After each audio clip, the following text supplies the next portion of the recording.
ID. It's me 5 at the door. All right. All right, you're good. You go inside.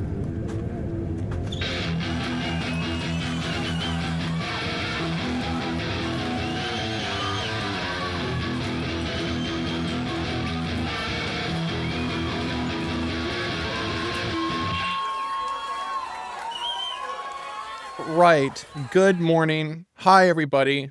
It's been the summer. The heat is finally over, so I've decided that while the heat is going down, I'm going to bring some heat into this podcast by mentioning my new buddy Alec from fucking Pallet Knife. Big dog, what's up? Hello, how's it going? Doing good. How is everything in Columbus? It's great. I feel like we've been finally getting good weather. It's been like an oven for like the past 2 months. So now it's slightly getting less humid. There's like I feel like my fall attire has been like screaming at me, wanting to be worn. Like I'm so All desperate I to like have a want to long wear sleeve is fall shirt. clothes all year round, and I don't know where I have to move to make that happen. Probably like Pacific Northwest or something, but I feel like that it's like, okay, if I have what sacrifice am I going to make for like an earlier winter? Like, is Mhm. Canada it? Is that where I just have to go? I guess. But it's a cool day because there is y'all have finished recording this record. We have. It I'm so it's excited. how does it feel? Go It just dive into it it. feels good. I'm excited that I don't have to touch a guitar ever again. That's The extremely ever again exciting is to me. so real. That is so real. It's like I'm done. I'm not. It's like I think there's a lot of people that like mourn the experience because it's like it's over. But then there are people that are like Yeah. fully relieved Oh that yeah, I like this. know. It's I'm like throwing the I book behind me. because when we're like we're in that when we were in that crunch time of like, oh, we need to finish X amount of songs by this date so we can have everything ready to go. I'm like, anytime I'm at home and I'm not like trying to write riffs or something, my guitar is like glaring at me. And now I don't have that pressure anymore. So that's very exciting to me. Now, that timeline is interesting because, like, I've talked to a lot of people that there's always this weirdo pressure of like timeline, Hmm. where the thing that you want, that the time that you're like, okay, the pitch is that this has to be done by X amount of time, and like you being done with recording is like this is still months and months earlier than the thing that's actually going to be happening. This all is in For a bunch of sure. weirdos, Yeah. bunch of weird stages.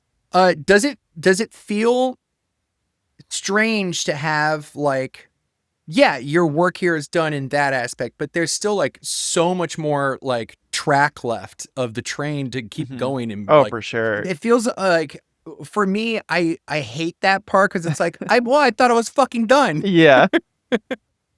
Well, I like it because it's like, I think I guess I find the music part a little bit more stressful. So like now that that part's all taken care of, we can just like focus on the art and like the promotion and like the content and stuff. And I think that all comes a little bit more easily because we're all just like so hype about the record now. Um, yeah, I think the writing process is definitely the more stressful part for me. Um, were you writing up until that last moment? Yeah, honestly, yeah, we and part of it is like label stuff because like we knew that we wanted to kind of be finished with tracking in this summer just in case like if we got it done a little bit sooner, we could have maybe done a release towards the tail end of this year. Now it's looking like we'll probably just release in the spring. So yeah, we kind of lit a fire under our asses by like booking our last tracking date in July. And our buddy who we usually track with uh recently moved to Colorado, so he had to fly back and do that. So like we had to make some like big commitments, and we had like a song left that we had not finished. So like we were like in the studio like playing the song for like the first time, and we're like, this song didn't exist 2 weeks ago. And usually I like to have a little bit more time because I at the beginning of this recording cycle, we had pre-production, we had demos, we had programmed drums for all the demos, and then by the end we're like, throwing down the tracks as we're going down the railroad. Um, yeah. That doesn't sound stressful at all. That doesn't that doesn't sound like a moment stressful. I feel like that there's kind of like especially with like okay, let's rewind for a second. This is LP3. When it came to LP1, Big did you three. do a very similar idea where like I'm going to do the big scheduled recording times. I want this live. I want like, let's sit in the fucking studio for a week. And did you all do that for the first record as well? Yeah, so for the first two records, we pretty much busted out drums like all in one weekend. Maybe like a long weekend, so maybe like 3 or 4 days. Mm-hmm. And then we would come back another weekend and then do like bass and guitar, and then we would come back like a third weekend and knock out all the vocals. Um and that's what we did for the first two records. For this one, we just kind of took it by chunks. So like we would take a long weekend, knock out like two complete songs, and then plan out like next month we're gonna do another two, and we kind of did it that way. It feels a little bit like, again, there's so many different ways to record. Also, where did you record? So we recorded the first two records we tracked with our buddy Jeff, who Jeff Martin. He's like the live drummer for Trevor Hall. I don't know if you know Trevor Hall. He's like this pop hippie artist. So yeah, he's the touring drummer for Trevor Hall. I think he also does production for him as well. But he has a studio, or had a studio, in Sunbury, Ohio, which is like an hour north of us. And he just recently moved to Colorado. So this time around, he moved in Colorado earlier this year. So for the first half of the record, we tracked it at his old spot, and then for these last like 5 songs, we rented out a studio that he used to work at here in town. So that way we had access to all of the equipment that he needed, and yeah, and then we're sending it off to Billy Manino for mix. Yeah, Billy, let's go, Billy. He knocked it out of the classic. park. Billy. I think Billy might be the one of the hardest working people in this whole Oh, thing. it's And crazy. Yeah, no, he's a hustler, and like he's so well organized, and like he's the type of person who like you send him mix notes and like he gets you back like the the new mix like in like an hour or something, because like for him he just he's has like, to "Yeah, click I a got couple you." buttons. Yeah. That's so funny. I feel like it's really interesting when I think about like I don't like the term this scene because it feels a little bit like um I don't know, there's like an immaturity there. Like it feels like Yeah. it feels like I'm watching a TV show like The OC and they're talking about this scene. Like there's something there with that, but the Yeah, thing is that it's inescapable to me, so it's just like part of the nomenclature that I just have to fucking shut up and for get used sure. to. But this scene has like there are people that have like their fingerprints kind of in everything that also create like um part of like an era of sound. Like we are kind of in the middle of like the Billy Manino like I DNA know fingerprint on everything. it's like fifth wave emo is like half Billy Mean, you know. But I And also it's like love. Yeah. No, yeah, no, you no, go go. ahead, go ahead, go ahead. I was gonna say I also just love that every band he works with, I feel like he knows how to make them sound like themselves. Like it's not like you're listening and you're like, oh god, another like Billy band, like they all sound the same. Like no, they all still sound like their own like sound identities. So I think that's really cool. Yeah, speaking of sound identity, what would you describe as like the palette knife like sound identity? Because Oh like god. it's like this RPG inspired like it feels like Tales of Palette Knife. I don't know. I feel like earlier in Palette Knife, definitely kind of like Mom Jean's core. And I feel Absolutely. like as we progress as a band, we tend to get like a little bit heavier and a little bit more raw. Um, Mhm.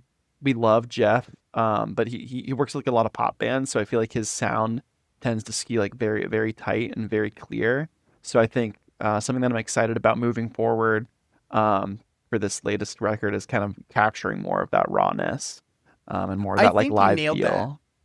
I think that if you can hear that specifically in the beginning of Prototype. In Prototype, Mm. there's this really interesting, cool thing with like an offbeat of the hi-hat. And the hi-hat, each hi-hat sounds completely different than each other. And like Yeah. it's so like your ear kind of, or your face almost feels like you're right there during that moment of each of those offbeats. There's something about offbeat stuff which is just like a sound thing Yeah. in Oh, itself. I love it. Um, but those notes specifically feel like, I think there's a reason why you picked that, where even in the introduction of this new, and it feels like a new sound, the raw, the more, it's still mathy as fuck, and we'll talk about standard tuning in a second and why it's the best tuning. But there is just something cool about how you wanted to introduce this new sound. What would you say in regards to like, as introducing that, why did you pick this song as the first like lead single of this whole project? Oh, that's a good question. Honestly, and I feel like this is the same thing with Jelly Boy, and it's kind of a simple answer. It's because it's the first song we wrote post previous record. So it just feels like the next progression of everything. And I'm there at the time of like putting it out, we had a couple songs from the new record to choose from. But this one just felt right because it kind of we're not completely certain on album order, but we definitely think this might be the opening track or maybe second track possibly. But so yeah, we thought it had that kind of anthemic. There's the gang vocals. Yeah, I don't know. We just thought it was exemplary of like our tendencies of trying to make stuff that is a little bit mathier and weirder, but also has some of the catchier parts too.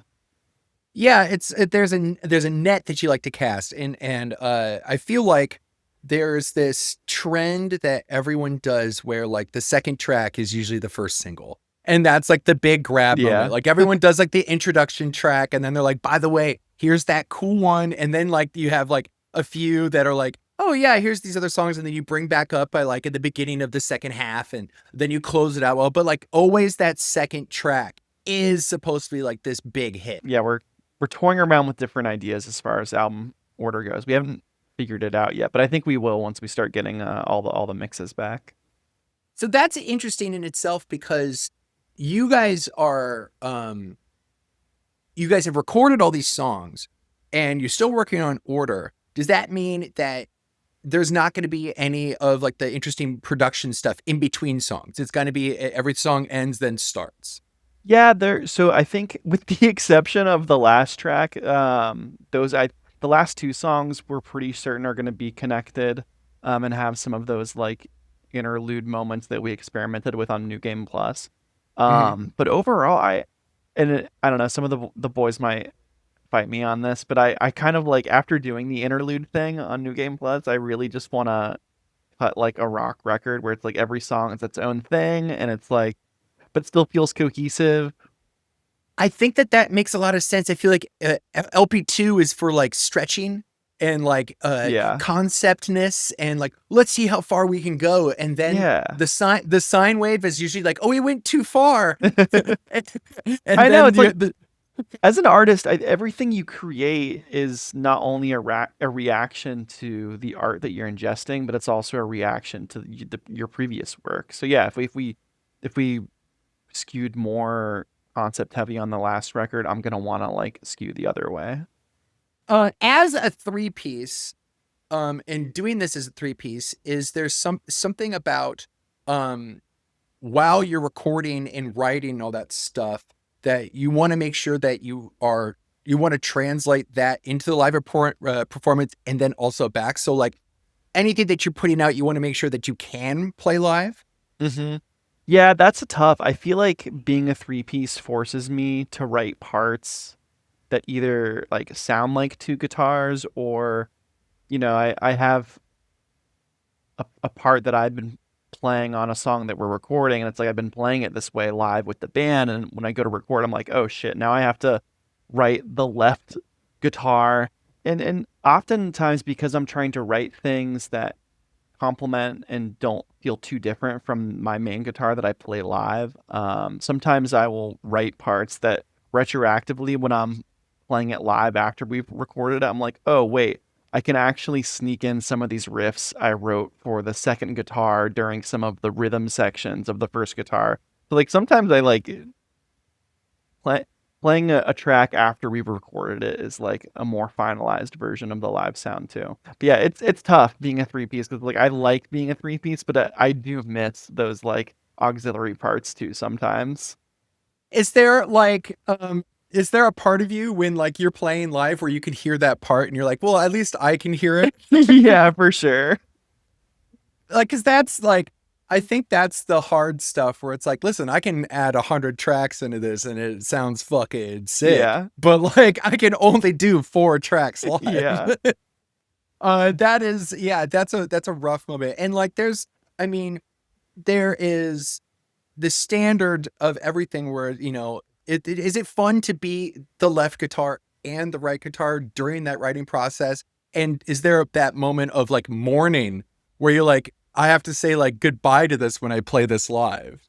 Yeah, a little bit. I even get that in like prototype because there's this part in the I don't know what you want to call it, but it's like in the middle section where things are Hmm. winding down a little bit, and I have like there's two different like little tap riff things going at the same time, and it's like a bummer Hmm. because it's like I'm like I have the version I play live, and then yeah, there's those little extra bits.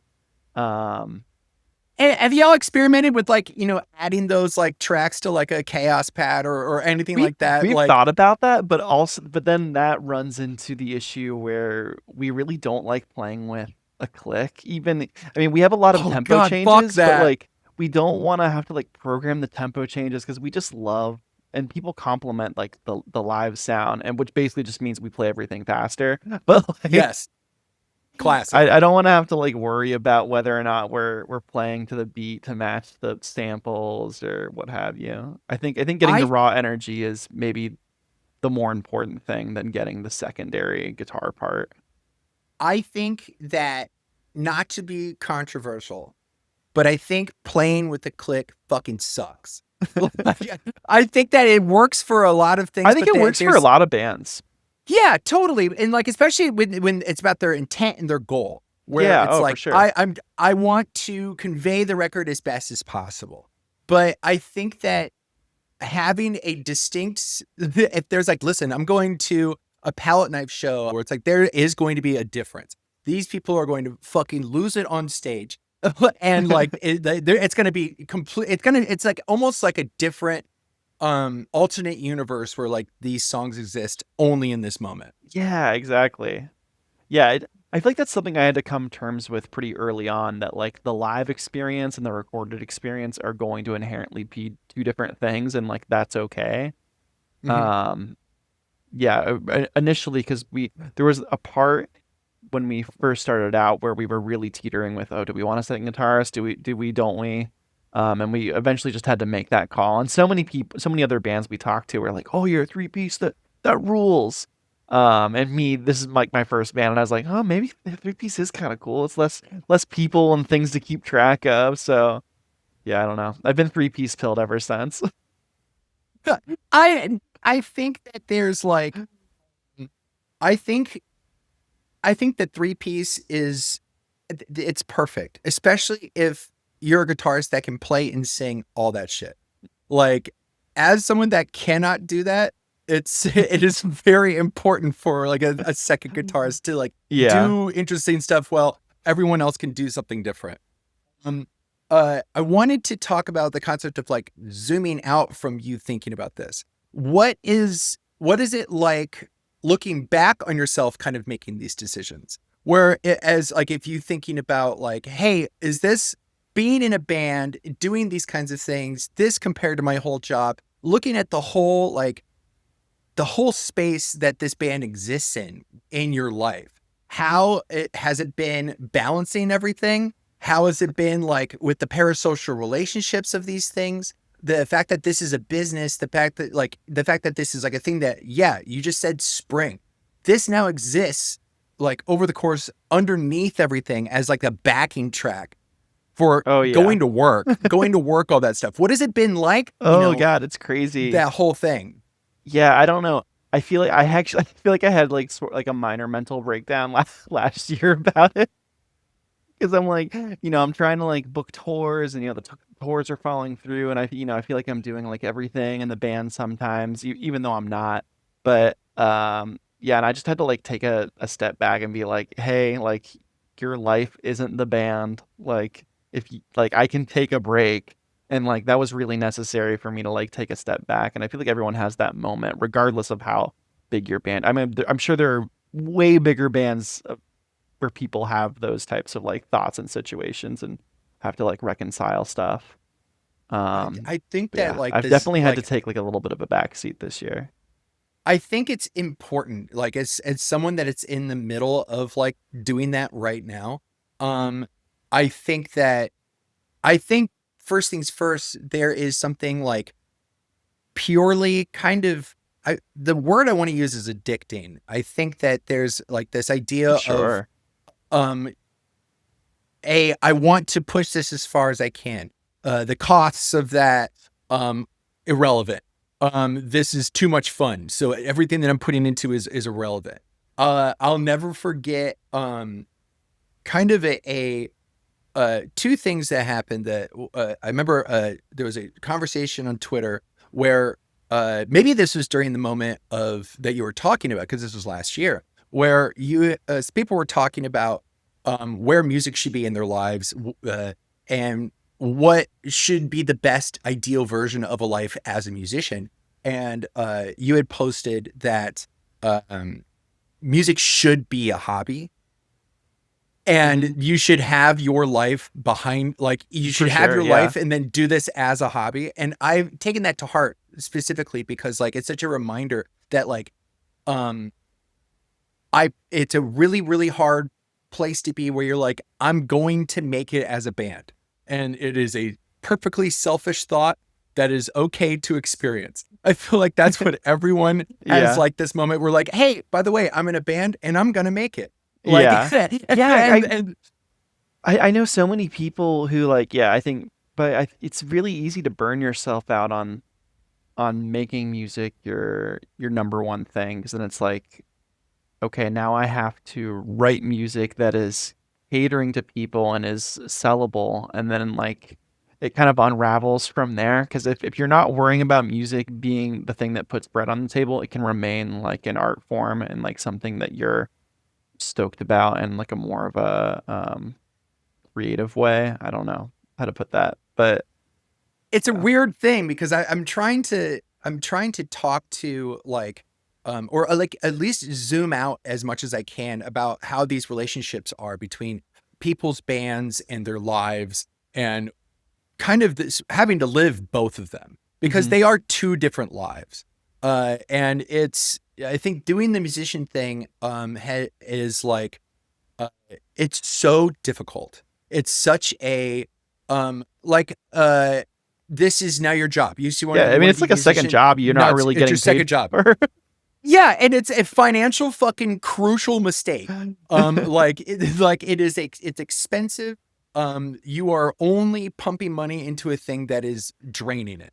It is fully a, as long it's so that's why it's like when I think about what you said about it being a hobby, that struck me because it's like, okay, but after, going to my job and paying my bills and doing all that stuff behind, on my priority level, I think the band thing, and musician stuff maybe can seem too high priority to people, or it lends itself to be the highest priority because it is so much fun and it's Hmm. so cool. It feels so cool to be a part of that, and you have to tweet all the time and make content, which is that's the shit that sucks. But like when you're writing that record, or rehearsing with your friends, it is the best thing in the world. So it Yeah, feels no, that it's great. higher, Yeah.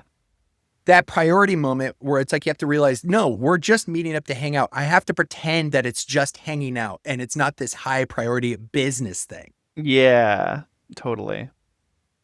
What would you say is like, um, something that you want to tell yourself while you were writing the first record? Or like when you were trying Oh to learn the gosh. jazz guitar thing and you were like, hey, because you seem like a person that's like always trying to like learn and do stuff, as someone that draws every day, and Yeah. like, you might seem like a journaly guy, but you seem more as like, I want to learn something new every day. And so what's something that you're like, okay, this person that's about to put up this record, this person that's writing songs for the first time, what would you want them to know?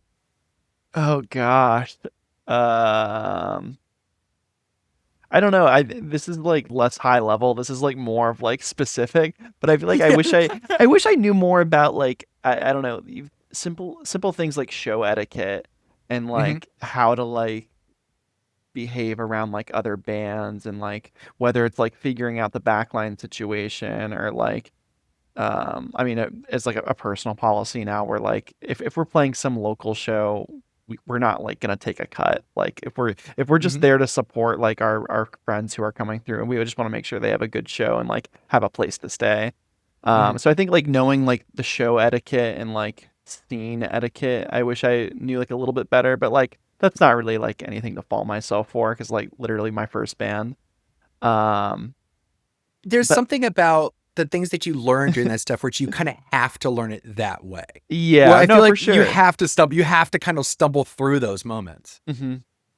Yeah, stumbling through those moments. I feel like I would push myself to write stuff that feels a little less jokey, but also that's what people say they really resonated with them with our early material. So maybe I'm like fighting myself there a little bit. It's funny you bring that up because there's a couple famous things. Well, not famous, but like just I remember some quotes, during modern baseball's time, right before maybe it was during the reviews of like Holy Ghost, where Jake was talking about how not necessarily that he regretted during those times of like in the first two records where he tried to write as quippy as possible. And so Hmm. like there's kind of this earliness of like, okay, like I feel like everyone's first record is a bunch of top level almost jokes because first things first, it makes sense. Why would a band ever work, right? Like, Yeah. like why would any of this ever work in the first place? So like you're just writing from the top of your skull rather than from like inside of your heart, right? Yeah. There's like But kind of this. yeah. It makes sense. But it's crazy because it's like oftentimes that is what resonates with people too. And then like years later, you're like, no, that stuff is so bad, and people are like, no, but it's so good because it's so genuine at the same time. I think it's also like there's nothing. um I've told this story before, but I think I just like telling it. I scored a movie with a buddy of mine, and I went to the premiere in Cincinnati, and this is a movie that I'd watched 200, 300 times. Doing the sound design Hmm. for it, scoring it, doing the whole thing. That's He's so watched sick. it. He's watched it 300 times, and we know all the beats, we know everything comedy wise. It's to a fucking science. And we go to the premiere, and the audience is laughing at everything we did not expect. You have no idea what people are going to fucking think That's is so the true. funny parts. So you don't so that like when you're writing, like I'll never forget um like No Thanks LOL. That was the name of the project that I didn't like. I didn't like the song. So I named all of my projects. I put No Thanks LOL as just the title of it because I was like, this is stupid. And that ended up being like the thing that people wanted to listen to. And I'm like, what's fucking going on here? Like, there's no way that anyone is going to know like what, and like yourself included, like, oh, I'm writing this song. I have no idea if people are going to fucking like this. Yeah. And it's great. I also to that effect, I love when people pick out things in your songwriting that you didn't even intend. Like I think we had a New Game Plus listening party on like the DIY Discord a couple years ago, and like I think it was like on fucking A Sharp. Someone was like, "This is like my like trans anthem or something." And I was like, "Huh?" And I was like, I Yeah. asked them about. Huh? I was like, "Wait, like tell me more." I'm like, I'm so excited to hear that perspective as like someone who like wasn't intending that when writing it. It's like, yeah, I don't know. I love hearing people's like different takes on things because everyone's gonna see your art in a different way. Because I mean, that's what like makes it art is like people interacting with Yeah. it. But There's always kind of a moment like I almost kind of never want to like explain. ever the writing part, right? Mm-hmm. Where it's like, because the moment that you do, you're like, oh, cool. If anyone finds that interview, they're like, okay, well, I was wrong in a way, or Yeah. people should like take, everything, whatever you want from the music. And Yeah. that's a weird moment that you have to like kind of decide with yourself with like explaining songs and doing this and that. And Mm-hmm. I think the relationship, I love talking about this kind of stuff because I think everyone has like these moments of like where you're inside of the wall of like, well, how does any of this stuff even work? Who else is like thinking about this shit? Because Mm-hmm. this is weird stuff. Being in a band is fucking weird. It's so weird. Like everything else of like, living your life doing this day to day, and you have like this thing that is technically planned for you 8 months from now, where you're like, okay, cool. I'm going to just try not to think about that.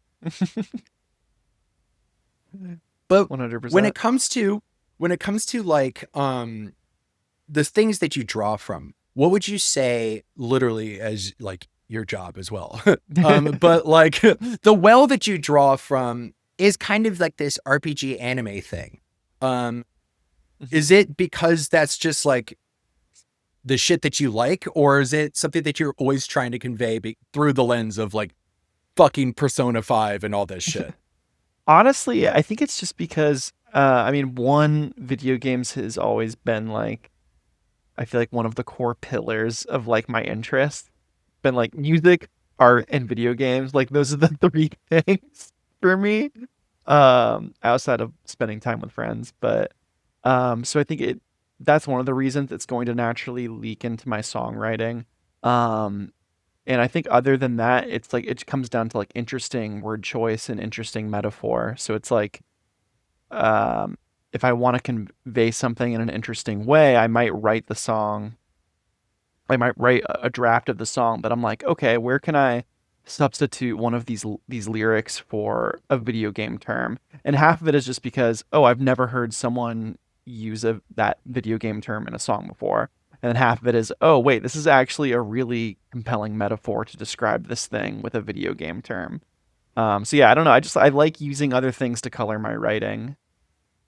I Um, like the way that you say that with coloring your writing. There's kind of the uh do you have the notes app, and do you write just like lines oh and then yeah, you all the time. Yeah. okay, that I think that is something that nobody is talking about, that's what we all do, right? Yeah. Like I think that like I have a notes app that's just like it just has, I mean, it's just a bunch of garbage for Oh sure. yeah, But it's like like there's like just there are like two usable lines that I might a song, but it's mostly just one giant run-on sentence, and then I'll look at it, I'll scroll at it one time and be like, this is so emo and bad. What was I going through? I think that there's just like I think that all of us do that in one way or another, where like my version of it is like I'll hear someone say something, and then like either what they actually said was either like accidentally profound, Hmm. or the way that it bounced around in my head and it landed somewhere else. I'm like, Yeah. wait. And I think that with like my writing structure, and actually with your writing structure, it sounds like even with listening to the new song Prototype, there is kind of like, hey, I wrote a big sentence and now I have to sing the big sentence. Is that kind of how you're looking at? Oh yeah, a lot of time. Yeah, I love breaking up sentence like lines into awkward spots, That I was just gonna say. especially, and I don't know if there's a word for it's almost like I'll portmanteau a sentence where I'll I've heard have that word before. I have no idea what it so a means. portmanteau is where you have two words where the beginning of one and the ending of the other it like share some letters in common, so you can put them together and make like one long word. So I guess what I'm trying to describe is I'll have one line A and line B, and they're their own separate sentences, but if you link them together, you could have the ending of sentence B finish the thought of sentence A, or the end of sentence A is starting the thought of sentence B. So I've experimented with that on a couple lines on the new record, and I've been really digging that. I highly recommend it.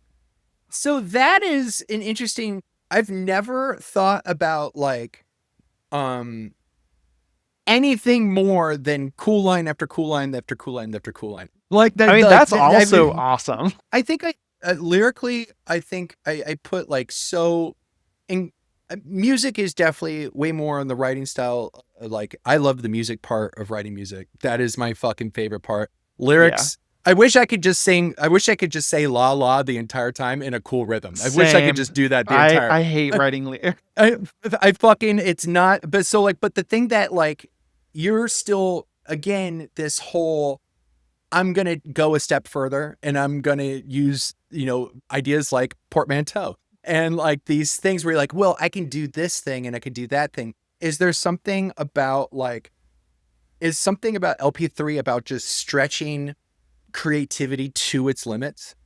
I mean, I guess so. I mean, if you want to make me sound way smarter than I am, yes, I agree. Yes, thank you. We are. Yeah. But Yeah. I honestly, I think for me, my lyric approach on LP3 is to go a little like dial it a little, dial the specificity of like Mm-hmm. references down a hair, and then like dial the poetry like the vague poetry dial up a little bit. Mm-hmm. Um, just so I can get people to engage more with the interpretation side of the lyrics, so that way it doesn't have to be like you're saying, like the specific interview of what the song is literally about versus how the listener is experiencing the song. Mm-hmm. Um, so yeah, I would say yeah, dialing up the poetry and like the specificity down just a hair.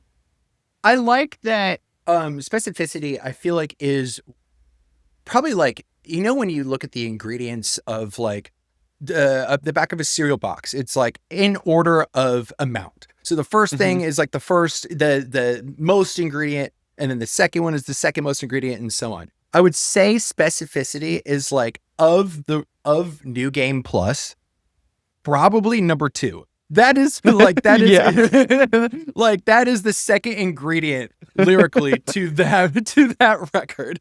Oh yeah, I Like would agree. there's something about like it's I think you can probably listen to that record back and you know where you are every line that you wrote for Hmm. and what you were talking about like there it just feels like I think that this record, I think New Game Plus works in such a way because it's like almost like reading a book in a way where it's like there's not a lot to interpret because you've told us everything. Yeah, totally. Yeah. Is there something about like when you're conveyance is also like, let's use fucking video game terms. Like the conveyance of listening to this record, the next record as it comes out. What are because of the vagueness, you can kind of give some ideas of like what people are going to pull from it, or at least guess what they're going to pull from it. Hmm. What are those things that you think people are going to pull a lot from this LP3? Oh God, I don't know. Um, hmm. I don't know. I think it's kind of a, I would say it's like somewhat of an anxious record a little bit. Sure.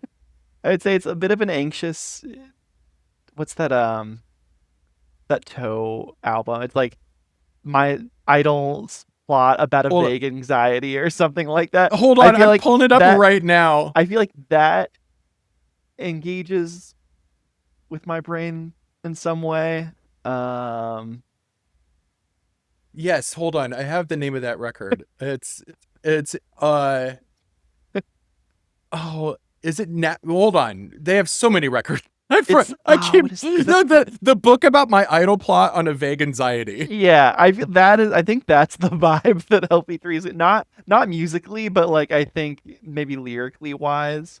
Sure. Um, Would you say anxiety? Because you sing about a lot of that kind of stuff. for sure, Like yeah. in would you say that is like the big shoelace through all of Pallet Knife records? Like expect some.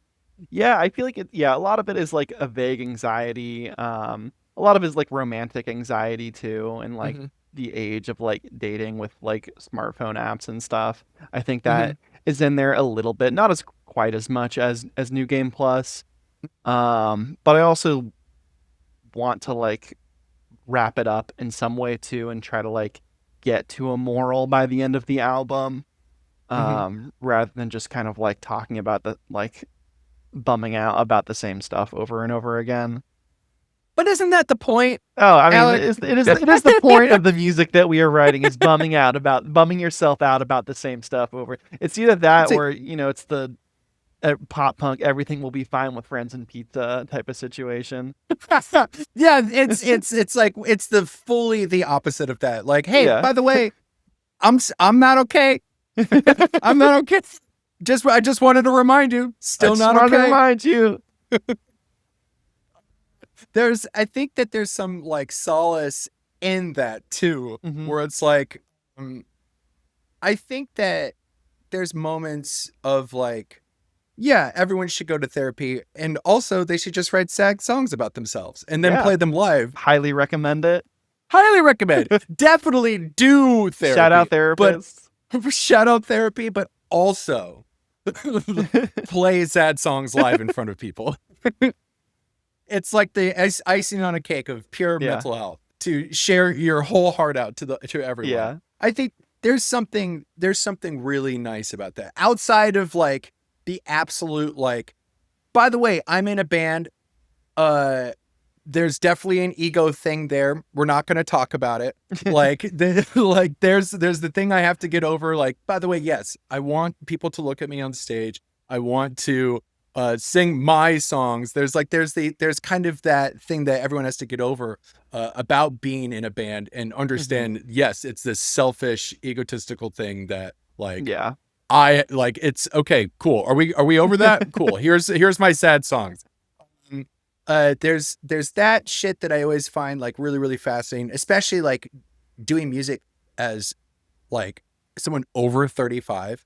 uh there's a relationship that I have with music now. There's after doing this for 4 years where I'm like, oh, I need to like take a break from the relationship that I have with band stuff because I forgot that I'm fucking 37. I I have mean, to do my it job. is I have like to do that the stuff. whole band stuff. It is like if you leave the faucet on, it will it will fill up your whole house. It Like will fill up the house. music will take over your life if you let it and want it to.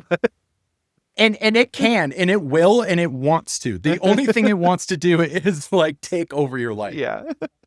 It's a frustrating experience to like have to give yourself a break Yeah. because it is fully too cool. Yeah. And Uh, honestly, I think there's some of that commentary on the record too. Is like oh, trying to cool. refigure out my relationship with music and being a band and what have you.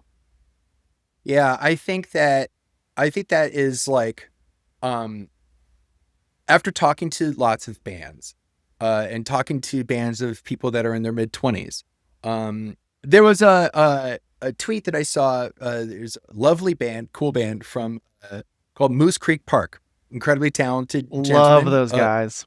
Love those guys. They are so cool. But I saw a tweet that like freaked me out as like a 37-year-old reading it, which was they tweeted that they came back from tour and all of them lost their jobs. Oh And my God. and I was like, I don't know. I have to like walk away and do a lap around my house because like just reading that, imagining that I went on tour and lost the Yeah. job, like lost my job. I feel like that would be such a devastating blow to me and like me and my partner and all this Hmm. stuff. Where And then you also see it feels like the blame's on you or like, oh, yeah, is the universe telling me I shouldn't be doing music? Like, it was just like something that is like has like kind of gripped itself onto me where I'm like, oh fuck, there is like first things first, there are risks involved.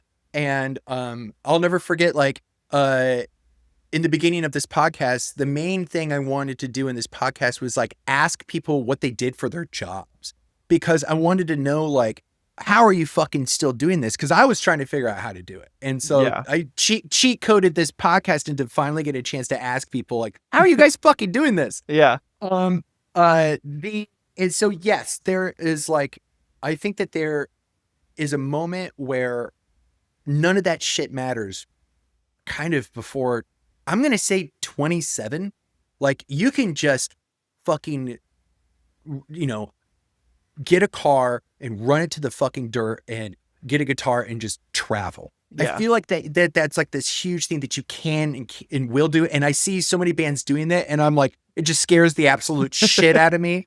Where I'm like, how are you doing that? That's so Yeah. scary. Totally. Like Pomfret's just in a car right now. Like Yeah. that's my assumption is just Pomfret's in a car, like traveling. Or like or Madison from Ogbert is just in a Oh car. yeah. Like they're just doing like that is, you know, my it's just like I've had to stop. I have to like stop being the guy that's on the chair holding a broom because I'm seeing a mouse on the floor. Like that is like how I feel, and I'm so scared for like my kids. I feel Yeah. so scared for my kids like that are in the middle of like doing these life-changing cool things that either I'm like just jealous of that I didn't do that, you know, when I was in my 20s, Yeah. or I'm just like actually scared like you have to have a job, you guys. You have Yeah. to pay for your rent. Like, yes, we'll buy your merch, but fuck, man, we got to take care of you. But I wanted to kind of like use this through line to kind of, you know, it goes back to the thing you said, we're keeping music as a hobby because you have a full-time job. Yeah. You treat your job very seriously. This is like your lifelong passion, which is this thing. Mhm. You know, the fact that you do drawings every day, your drawings are so cool that I asked you what even fucking markers you used because I'm like, they're in my Amazon cart. I'm going to get them. I don't draw well. I literally didn't even know what those were until I went to Michael's like 2 weeks ago, and I was like, yeah, these will do. It's like I find it would be cool to see like you have these notebooks of like you testing out different like markers of like what kind of art you're going to make with these different markers. You're like, you don't seem like the guy that's like, I only use these kind of markers. I am Oh a yeah. very specific I person that likes this. one of my favorite artists, he's a digital artist, and but he also does a lot of traditional, like his background is traditional, Mhm. and he'll post videos of him like just doing these like these pencil scribbles in his notebooks for just for practice and honing his skills. And everyone's always like asking, what's your materials list? What do you?" And he's like literally the I don't even He have one, right? But it's like just the grabbing a pencil. it's like the most standard mechanical pencil that comes in like a pack of 50. He's like, this. It's literally just this. It's the shit. It's the world's shittiest mechanical pencil, and he's like, I just love them because they're cheap. And it's like, yeah, art's a whole thing when it comes to like materials and stuff. Can we talk about how you called it traditional? Like that's so wild. That is, you're like, yeah, this is a digital artist. By the way, he does traditional as well. As that is like what an insane moment. I like as a person that's like, what did you that's like standard. Like, oh, you play guitar? I assume standard. Like that was a wild moment for me. And I was like, I have to get that in because there's like, as someone that has attempted art, I love art. Art's fun. I bought a film camera because I'm like, I'm looking to play around. I feel like Hell playing yeah. around playing around in hobbies is like my hobby. There's nothing more special than like someone who is and I don't want to use the term amateur because I don't know where you are in Yeah, photography, but I love when you have someone outside of a certain creative discipline entering it because obviously they might be making some amateurish mistakes, but they're also going to yeah. bring with it so many like cool rule breaking that like the people who are more seasoned are not going to do. So it's like you get like it's like the same thing with like more amateur like mixing. It's like there's some magic in like the rule breaking and like the imperfections. I was talking to D from Hot Dog about music theory Hmm. because if you've listened to Hot Dog, you're like, what the fuck is going on?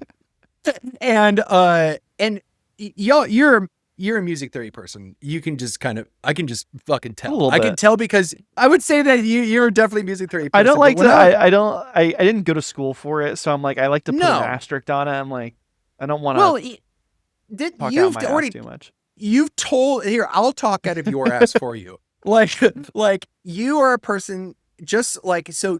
D came from a space of this sounds cool, and you came from a space that's like, oh, by the way, I got a new hobby. It's called jazz, and I want to know everything about it. And so like I love jazz. you practice like the. I feel like you come through it from like a instead of like um do you like entering like okay here's a question, do you like entering a space uh ill prepared uh as an amateur, or do you want to come into a creative space prepared as an amateur?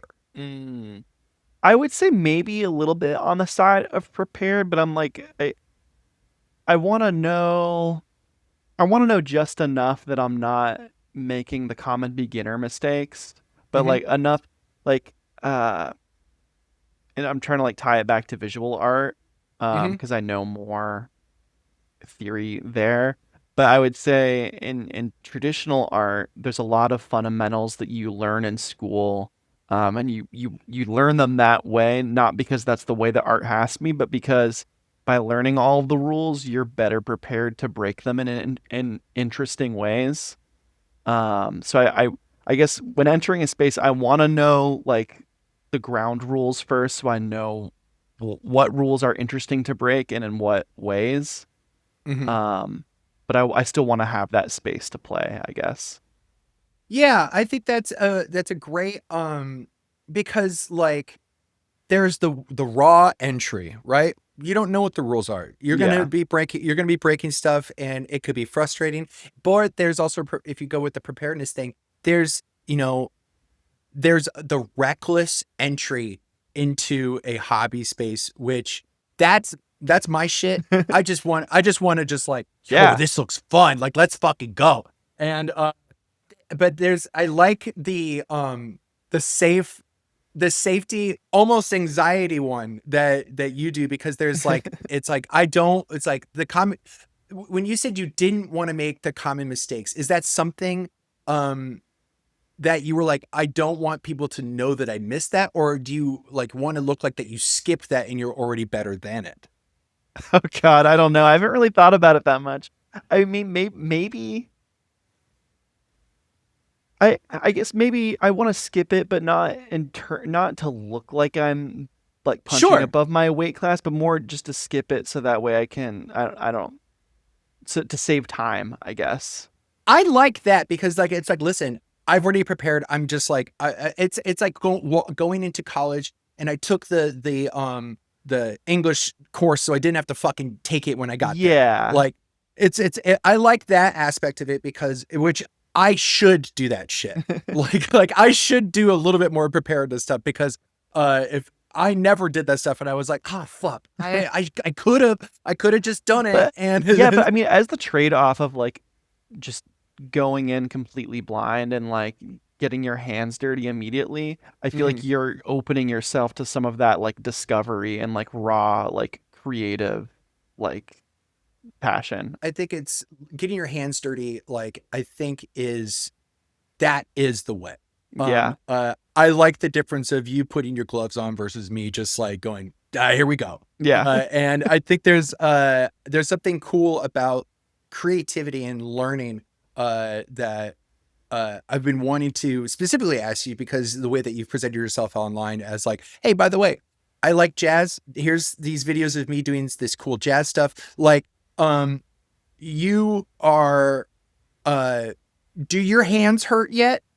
Like, because of the weird forms that you've been doing, and like having to even Honestly, almost do that live. I feel like my hands, I don't like I think I've reached the point where they can kind of do it. Not, I don't want to say they can do anything, but like I still can't. You were I feel so like I'm close to more. saying like, I'm still I can do working on anything. like the kind of like note dexterity stuff. But in terms of Hmm. chord shape, I will toot my horn and say I feel like I can do a lot of the crazy chord shapes.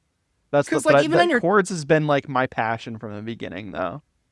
I think that honestly, I will agree with you. I find chords way cooler as I think just like as a rhythm Oh yeah. guitarist. But I come from piano. I like so like that is maybe Hmm. why I love my chord stuff.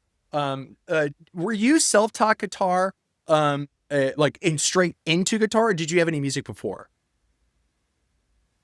So I took lessons in high school for like Hmm. all of high school. And I feel like that's where I got a lot of my foundational stuff. Hmm. But I feel like I wasn't a very diligent student because I only really wanted to learn like pop punk and stuff, and my teacher Duh. was like this Eric Clapton like kind of blues rock kind of guy.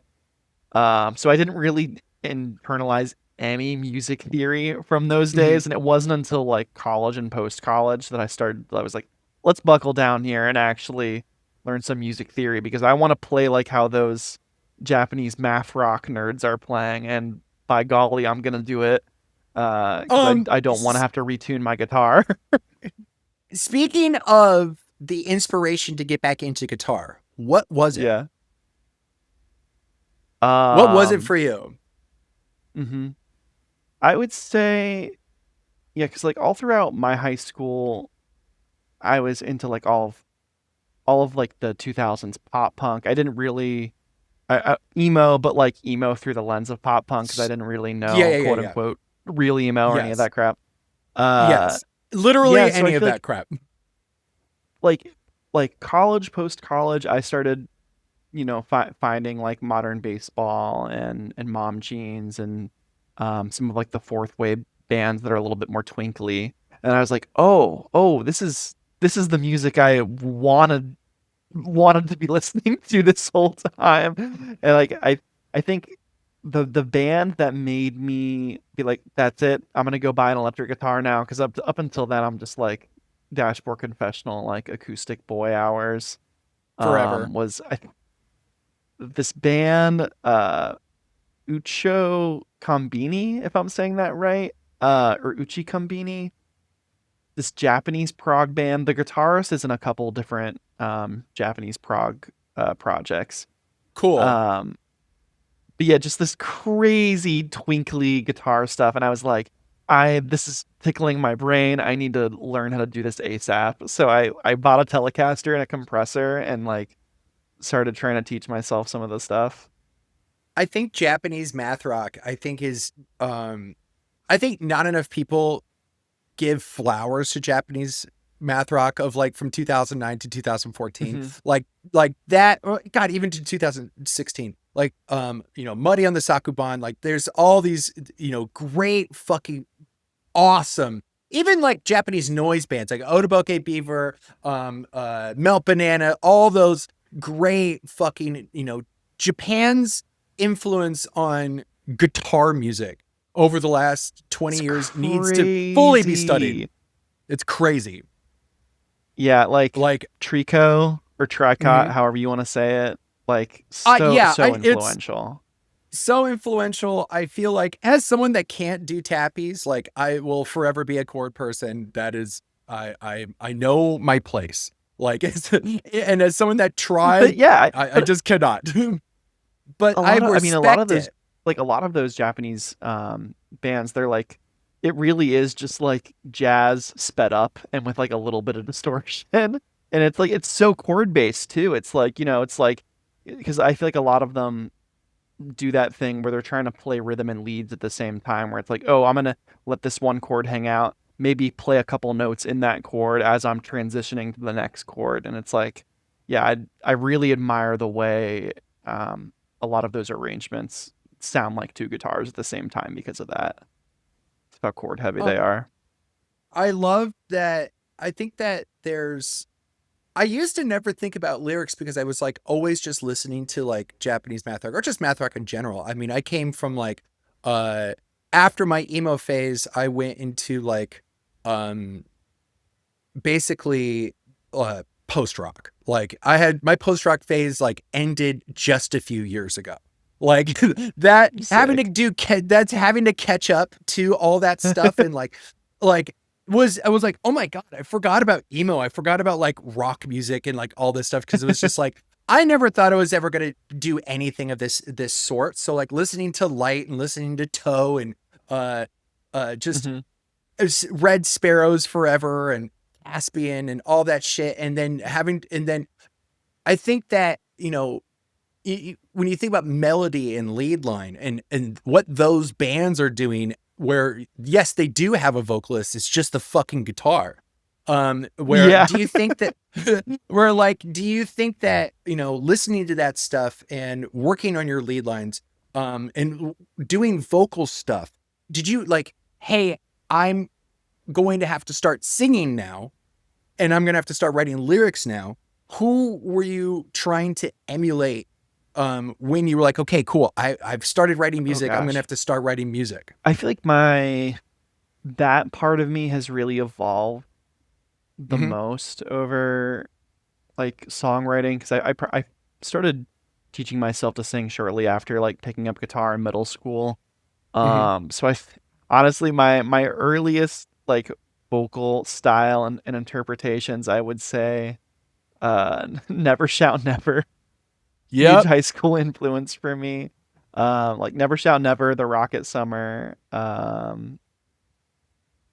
and like a little bit of like Max Bemis Say Anything. And then Sure. once I got to college and started getting into more of the like specificity, like lyrical type of stuff, I would say the front bottoms. I don't. Everyone's got to deal with the front bottoms though, so I don't really like throwing them out too much. And Every, like that more of like talk singing stuff. And nowadays, I I don't even think that know anymore.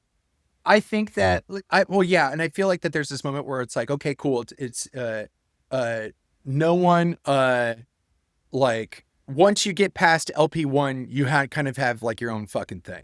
Like but writing and working on that first record, and like developing vocal structure stuff, and then it's just constantly evolving after that. It's like the snowball Hmm. finally has its own fucking momentum and it's going down the hill Yeah. by itself. Um, I totally see the Max Bemis part. I totally see the front bottoms part. And I've also seen that going away in LP2 and into LP3, where there's the vagueness thing that you're talking about has been I'm excited for that. I'm excited to have my imagination flowing with this new record. Because Yeah.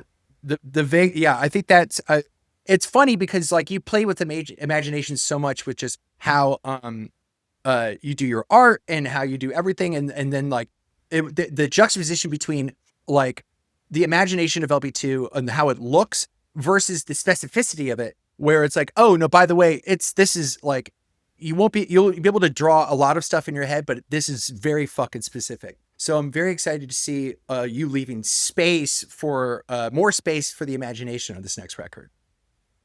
Yeah, for sure. All right, so this is Prototype by Pallet Knife.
Awesome. That was a prototype by Pallet Knife.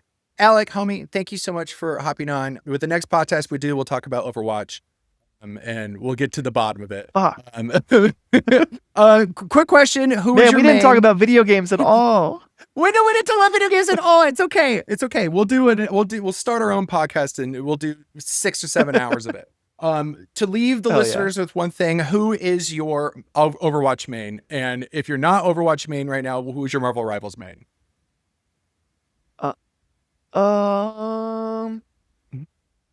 It's technically Moira. I know. Listen, it's okay. Everyone's it's got okay. Everyone's got Everyone a big shut deal up. with Moira because she's easy. Everyone or shut whatever. up. It doesn't matter. Moira I'll is say the Ramattra best to character. sound cool. Yeah, cool. Hell yeah. Thank you so much for fucking hopping on, big dog. I will talk to you soon. Oh, thank you so much for having me. Yeah, absolutely. We'll talk to you later.